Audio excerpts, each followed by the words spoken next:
Servus Männer, it's Red Pill Germany again.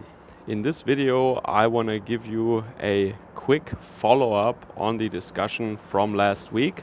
I told you that the Social Democratic Party of Germany, SPD, voted for a rather leftist duo for their new leadership. So that was the party members that voted in this first election. And then on last Friday, the party convention started where the delegates of the party met.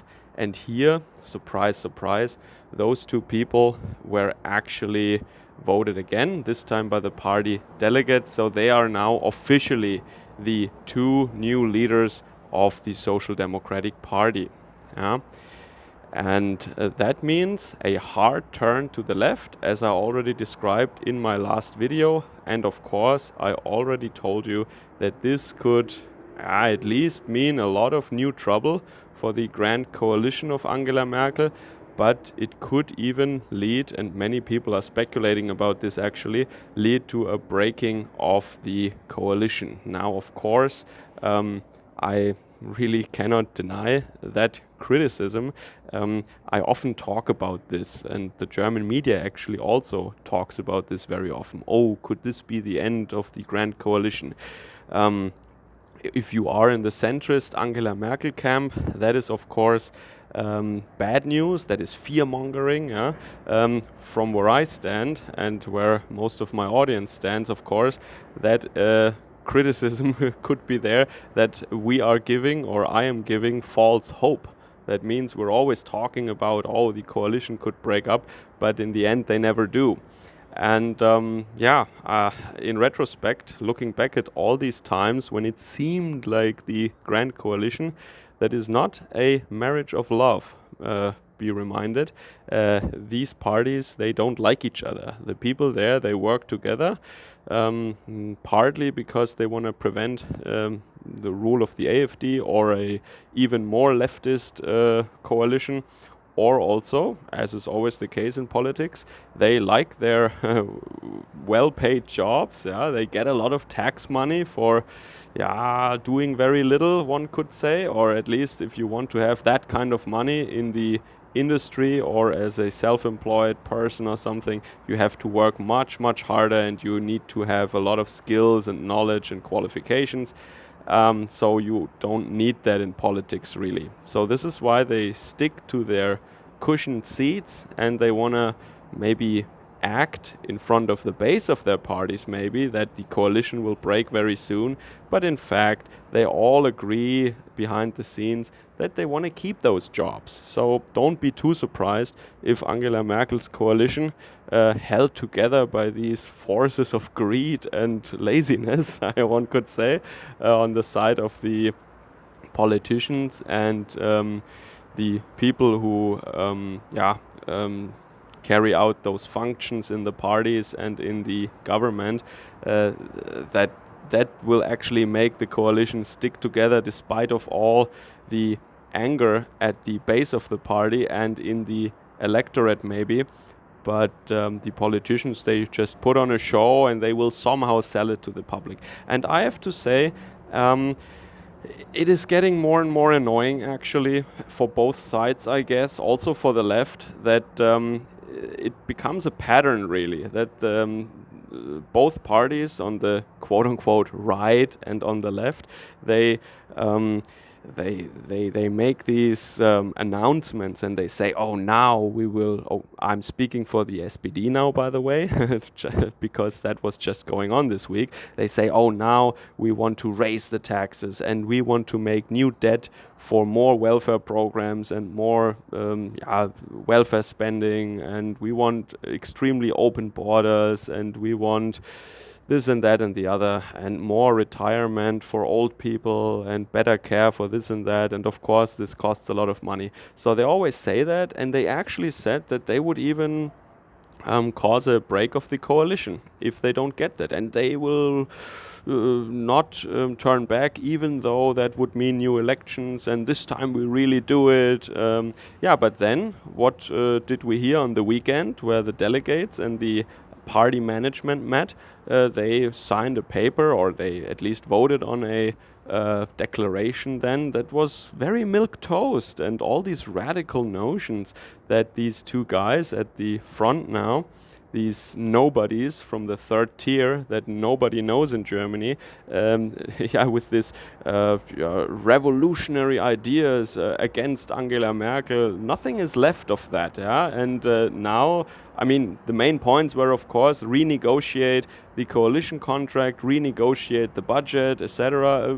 I don't think that they will do that. I think they will have some minor cosmetic incisions, yeah, but they won't change anything drastically, yeah, and then they have to somehow sell it to their party base again. And this is what I was talking about earlier. This is what I'm getting frustrated with, or yeah, at the moment I think the real leftists in the SPD must be frustrated with that, first and foremost, actually.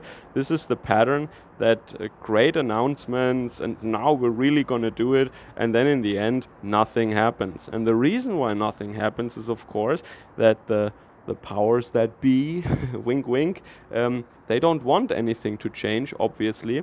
And also, as I mentioned earlier, there are strong forces on the top of the party, CDU, CSU and SPD, that want the coalition to hold, because it means that they will get money until this term ends. And they might even lose their seat in parliament, especially I'm looking at the SPD now. They don't do as well in the polls right now, let's just say. I think in the polls they get below 13%, and last parliamentary election they still scored around 20%, so they will lose significantly if we have new elections now. So the SPD base might want that, the youth organization might want that, go back to real socialist values, even though we shrink the faction in the parliament. But the party establishment has no desire for new elections. It would actually mean that they would lose about a third or something of their seats in parliament. I don't think they want that. And these are the mechanisms really, and of course the fact that in a coalition you need to compromise, and as I said many times, these coalitions we find recently in Germany, but also in Europe in general, they don't have anything in common other than that they're not patriotic. What I read now about Finland, for example, a 34-year-old woman becomes now I think it's Prime Minister of Finland, and she also leads a very colorful coalition, while the biggest party in the Finnish parliament is, of course, I think they're called the True Finns, or it's a patriotic Finnish party, and they are the largest party by far, I read, and these smaller parties then all band together. If you know my channel, you know I talk about this a lot, because it is the pattern that we see at the moment. The question is just, for how long will this go on? And also, for how long will it actually go on that we have these grand radical announcements to appease the party base and the actual conservative voters and the actually socialist voters of their respective parties, while nothing really happens? Because the people also get used to that, really. They think, oh, they're talking again, but they will never do anything. If they do that a couple of times more, the people will actually expect that nothing will happen. And they will get used to these radical proclamations and announcements, and they will actually think, it's like the boy crying wolf, right? They will, or there is a saying in Germany, die wollen nur spielen. We say that to dogs or to radical people. They only want to play. That means, that the dog is maybe charging towards you and barking violently, but the owner says to the frightened passenger or passerby, my dog, he doesn't do anything, he only wants to play. Rest assured, don't worry, he only wants to play. Die wollen ja nur spielen. But it's dangerous, actually, when the people get used to this notion, to this certainty almost, that there is another saying in German, actually, nichts wird so heiß gegessen, wie es gekocht wird. No food is eaten as hot as it is boiled. So that means between cooking the food and actually eating the food, it cools down a little bit. Yeah, that's another proverb that goes into this, or a saying, a figure of speech that goes into the same direction. And if people get used to this too much and in too large a degree, they get used to radical speech or radical announcements, and they get used to the fact that nothing happens afterwards. And rest assured, sooner or later, I mean, that might be the pattern now, but sooner or later something will happen.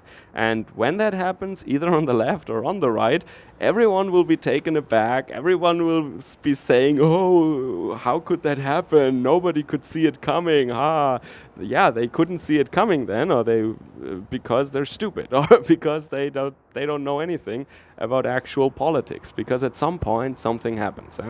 Okay, so that just sums up the pattern we have right now and what happened. So the SPD, in their grand old tradition, betrayed their voters again. They betrayed the Germans, the German working class, first and foremost, because they used to be a workers' party, and some outdated, out-of-touch fools might still see them as a working party, but they're not a workers' party. And they also betrayed, in a way, their coalition partner, the CDU, because they have a coalition contract, and even though you change the leadership, you cannot turn back on a coalition contract. That was decided, and that has to be carried out. And if you want to break the coalition contract, well, then you actually break the coalition. So not only did they betray their coalition partner, they betrayed the Germans, they betrayed their own party base and their voters. But yeah, we are used to that. There is a last figure of speech that I want to bring up in this context and explain to you. Wer hat uns verraten? Sozialdemokraten. That means, who betrayed us? Social Democrats. That is a figure of speech that is common knowledge by now in Germany, because Social Democrats do nothing better than betraying everybody. And now they especially betray their own. All right, be safe wherever you are. I will head out for some nice ramen with some pork and some gyoza, and catch you guys again later. Servus, Kameraden.